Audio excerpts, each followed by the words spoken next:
The council chamber in Tenochtitlan, 1428. 40 nobles sit in a circle on woven mats, priests in elaborate regalia, military commanders still wearing campaign dust, district heads who control the city's neighborhoods. They've been debating for hours. In the center of the circle, an elderly nobleman is speaking. His voice shakes. He's listing the military realities. The Tepanec Empire has 50,000 warriors.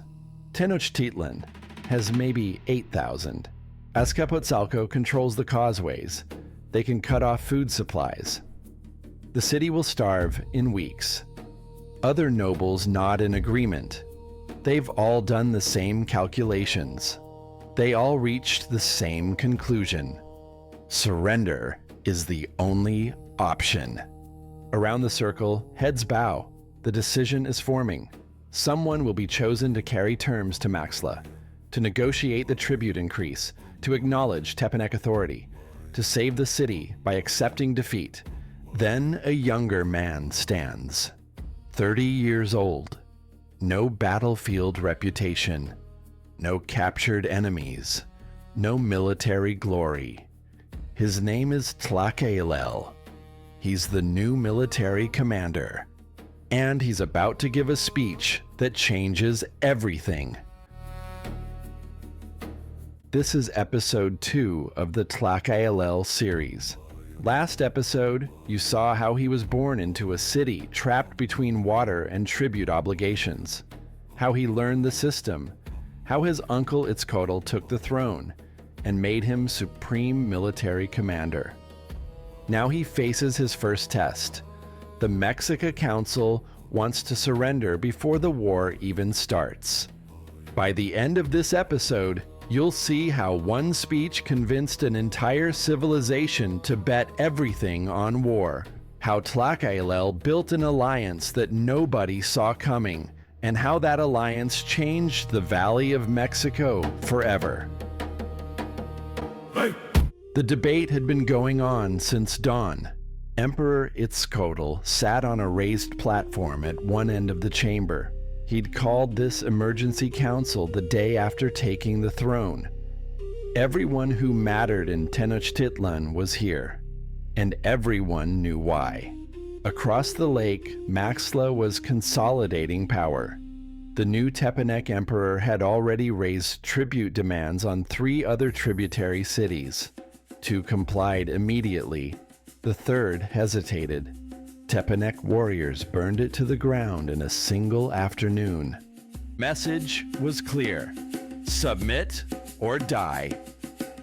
The conservative faction dominated the debate. These were older nobles who remembered their entire lives under Tepanec rule. They'd watched their fathers pay tribute. They'd paid it themselves. The system worked.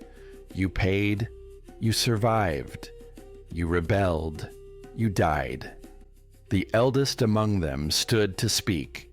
His name was lost to history, but his argument wasn't. We have 8,000 warriors, he said. Azcapotzalco can field 50,000. They control the causeways. They control the trade routes. They control the freshwater springs at Chapultepec. What do we control? Mud and reeds. He gestured around the chamber. Every one of us has families, children, wives, parents. If we fight, the Tepanecs will slaughter them all. They'll burn this city. They'll salt the Chinampas so nothing grows. They'll turn Lake Texcoco into a mass grave. Silence followed. Nobody disputed the numbers. Nobody challenged the assessment. Another noble stood, younger, but still cautious. If we send tribute now, double what Tezozamoc demanded, we show good faith. We acknowledge Maxtla's authority. We prove we're not a threat. He might accept.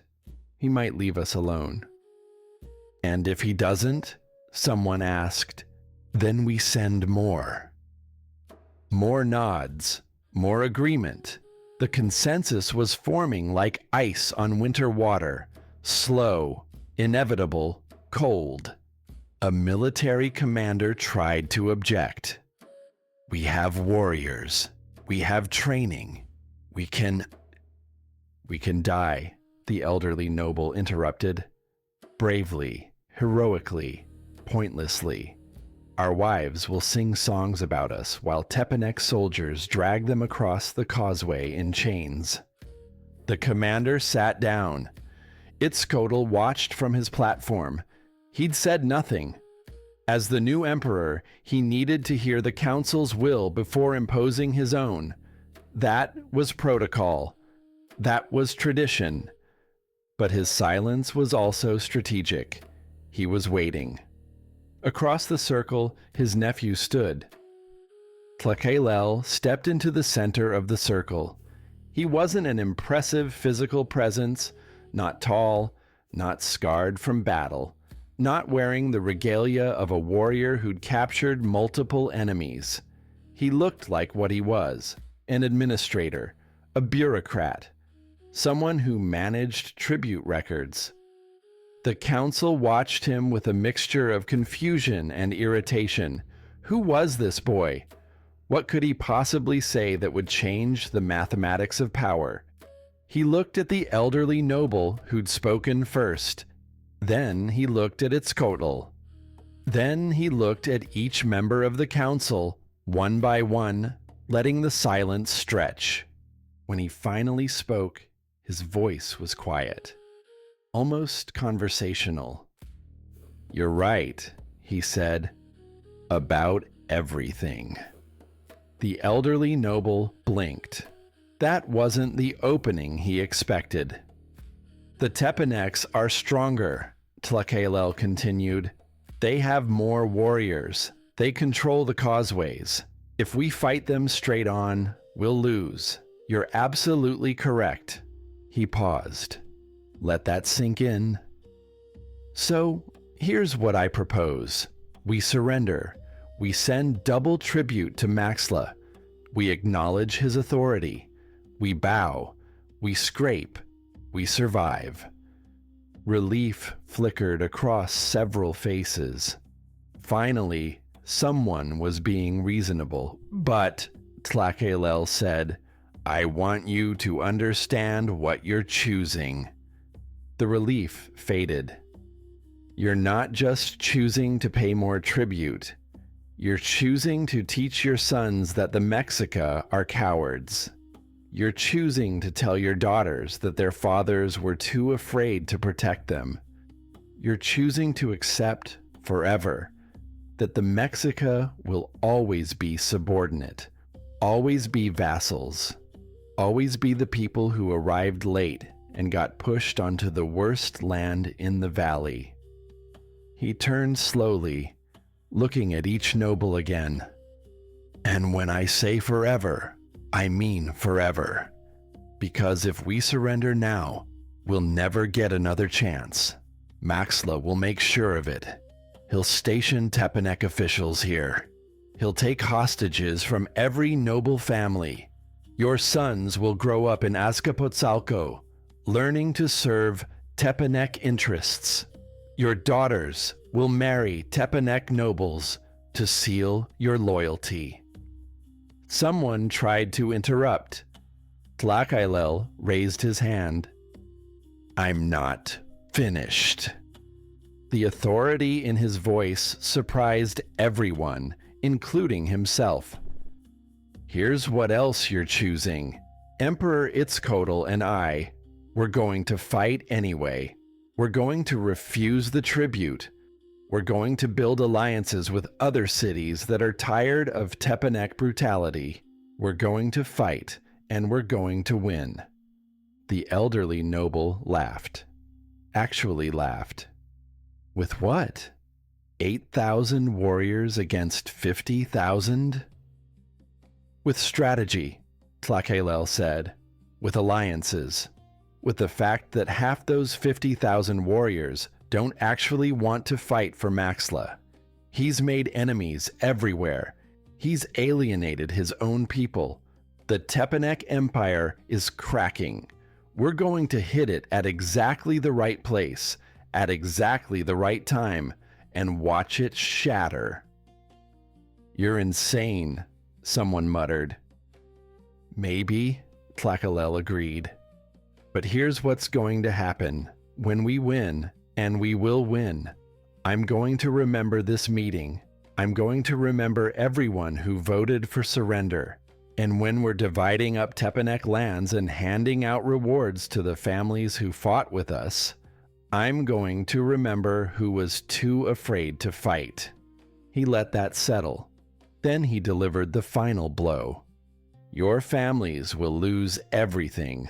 Your lands, your titles, your positions. Not because I'm cruel, but because you don't deserve them.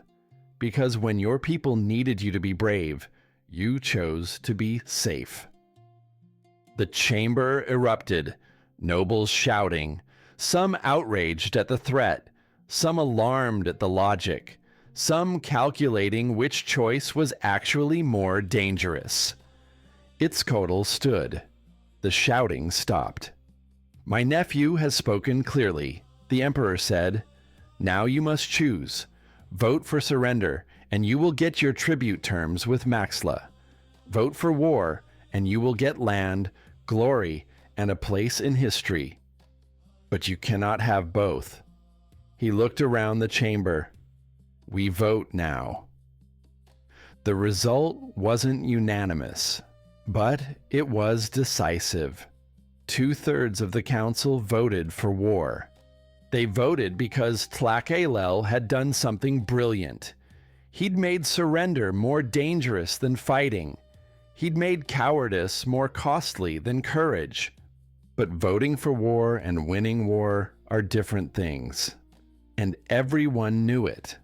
After the vote, after the council dispersed, Exiled pulled his nephew aside. "You just talked them into a war we can't win," the emperor said. "I know," Tlacaelel replied. "Now we need to find someone who can help us win it." Nezahualcoyotl was living in the hills east of the valley when Tlacaelel found him. The exiled prince of Texcoco had been running for 3 years. His story was brutal. His father, the king of Texcoco, had allied with other cities against Tepanek expansion. Tezazamoc, the old Tepanek emperor before Maxla, sent armies. They destroyed Texcoco, killed the king. Nezahualcoyotl watched his father die. He was maybe 16 years old. Tepanek soldiers chased him through the palace. He escaped by hiding in an abandoned building while they searched. He heard them calling his name, promising mercy if he surrendered. He didn't surrender. He climbed down a drainage channel and ran into the hills. He'd been there ever since, sometimes hiding with sympathetic villagers, sometimes living alone in caves, always watching the valley, always planning revenge. He was 19 now, hardened by 3 years of survival, and absolutely committed to destroying the Tepanek Empire, which made him exactly the ally Tlacaelel needed.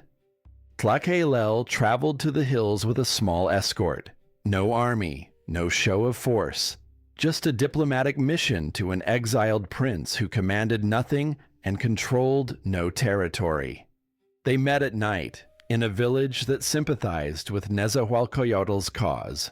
Tlacaelel explained the situation, Maxla's rise, Exil's coronation, the council vote for war. "We can't beat them alone," Tlacaelel said. "We need Texcoco. We need your claim to the throne. We need every city that's tired of paying tribute." Nezahualcoyotl listened. Then he asked the obvious question. "What can you offer me?" "1/3 of the Tepanek lands when we win, equal partnership in whatever comes after, and a chance to kill the people who murdered your father." "When we win," Nezahualcoyotl repeated. "You're very confident." "I'm very committed," Tlacaelel corrected. "There's a difference." The young prince considered this. 3 years in exile had taught him to evaluate offers carefully. He'd been approached before by cities looking to use his name, his claim, his legitimacy. Most wanted to control him, use him as a puppet. This felt different. Tlacaelel wasn't trying to control him. He was offering genuine partnership, equal stakes, shared risk. "What's your plan?" Nezahualcoyotl asked. "Maxtla will lay siege to Tenochtitlan," Tlacaelel said. "He'll block the causeways. He'll try to starve us out. While he's focused on us, you march on Azcapotzalco with every warrior you can recruit from the eastern cities. You hit the Tepanec capital while their army is deployed elsewhere." "That's not a plan. That's suicide. I have maybe 2,000 warriors. Azcapotzalco has fortifications, reserves, civilian militia." "They also have a civil war brewing," Tlacaelel said. "Maxtla killed his brother to take the throne. Half the Tepanec nobility thinks he's illegitimate. A city called Tlacopan is ready to rebel if someone gives them an opportunity. You give them that opportunity. You're not conquering Azcapotzalco. You're giving them permission to tear themselves apart." Nezahualcoyotl smiled for the first time since his father's death. "You've thought about this." "For 3 years," Tlacaelel lied. He'd been planning for 3 days. "And if Maxtla doesn't take the bait? If he doesn't siege Tenochtitlan? Then we're all dead anyway. But he will. He's paranoid and angry. He sees Tenochtitlan as a threat. He'll come for us first." The exiled prince stood, extended his hand. "Equal partners, a third of the lands, and I get to choose who dies when we take Azcapotzalco." "Done," Tlacaelel said. They shook on it. The Triple Alliance had just been born. They didn't call it that yet. That name would come later. But the agreement was made. Tenochtitlan, Texcoco, and soon Tlacopan. 3 cities against an empire. Now they just had to survive the siege. Maxtla's armies arrived 2 weeks later. Tepanec warriors in the thousands. They came across the causeways from 3 directions: north, south, west. They didn't attack immediately. They didn't need to. They just positioned themselves and waited. The removable bridges had already been pulled up. The Mexica controlled access to their own island. But that worked both ways. Nothing could get in. Nothing could get out. The siege had begun.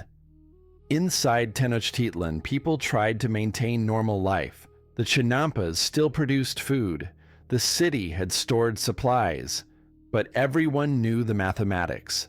The city consumed more than it produced. The stores would last weeks, not months. Tlacaelel stood on the causeway edge, looking across the water at Tepanec positions. Itzcoatl joined him. "How long do we have?" the emperor asked. "Before we starve, 6 weeks. Maybe 8 if we ration hard." "And Nezahualcoyotl?" "He's recruiting, gathering warriors from the eastern cities. The Highlanders from Huexotzinco are sending troops. Even some Tlaxcalans are coming. They hate the Tepanecs more than they distrust us." "How long before he's ready?" 4 weeks, maybe 5. Itzcoatl did the math. "That's cutting it close." "It's going to work," Tlacaelel said. "Maxtla is focused on us. He thinks this is a simple siege. Surround the island, wait for surrender. He's not watching his own capital. And if he is, then we die here, but with dignity. And everyone will remember that the Mexica chose to fight." The emperor looked at his nephew. You gambled everything on a plan you invented in 3 days. Yes, that's either brilliant or insane. Probably both. They stood in silence, watching Tepanek campfires across the water. Thousands of warriors, the largest army the Mexica had ever faced. And somewhere in the eastern hills, an exiled prince was gathering his own army. Everything depended on timing, on Maxtla staying committed to the siege, on Nezahualcoyotl moving fast enough, on Tlacopan rebelling at the right moment, on a dozen things that could go wrong. But for the first time in Mexica history, they weren't just accepting their fate, they were choosing it. And that made all the difference. For 4 weeks, the siege holds. Tepanek warriors control the causeways. Mexica defenders watch from the island. No food comes in. The stores diminish. People begin rationing, then going hungry. Across the lake in Azcapotzalco, Maxtla celebrates. The Mexica are trapped. Surrender is inevitable. Soon he'll walk into Tenochtitlan as a conqueror. He'll make an example of the city that dared to rebel. He doesn't know that in the hills to the east, an army is marching. Nezahualcoyotl has gathered 6,000 warriors, Texcoco loyalists, Highlanders, rebels, everyone who hates Tepanek rule. They're 3 days from Azcapotzalco, and nobody's watching the Tepanek capital. Next episode, the fall of Azcapotzalco, the battle that ended an empire and began another.